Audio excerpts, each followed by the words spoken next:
میرے جو سلمان رشدی کے ویوز ہیں وہ برقع کے دت کے انٹرویو کے اندر میں نے دیے ہوئے ہیں. واحد پاکستان کا لیڈر.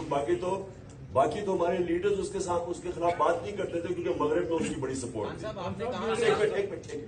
تھی. تو میرے بڑے کلیئر ویوز ہیں اس سے. اور اس انٹرویو میں بھی میں نے کہا کہ اس نے 1.5 ارب مسلمانوں کی صرف توہین کی. میں نے بڑا واضح ہے.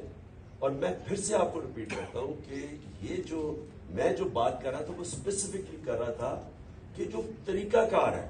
اور میں پھر سے آپ کو کہتا ہوں کہ اگر آپ یہ اس کو الاؤ کر دیں گے, اجازت دے دیں گے, جو سری لنکا کے اندر انہوں نے اس کو فیصلہ کیا کہ یہی اس نے کیا ہے توہین اور ساروں نے پکڑے جلا دیا اس کو. آپ کو اندازہ نہیں ہے کہ اس ملک کو کتنا نقصان ہوا. میں پرائم منسٹر تھا, باہر کے لیڈرز کی کالز آئی مجھے, جو لوگوں کا جو باہر کے پریس میں ہمارے کیس لکھا گیا. سو اس لیے جس وقت آپ وہ انڈورس کرتے ہیں نا, آپ دروازے کھول دیتے ہیں.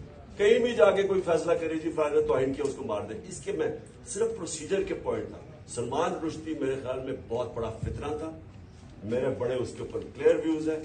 میں اس کو کہا کہ میں کبھی کسی فورم کے قریب ہم نہیں جانا چاہتے جدھر یہ فتنہ, جس کو پتا تھا کہ مسلمانوں کو ہوتے ہوئے اس سے تکلیف پہنچائی.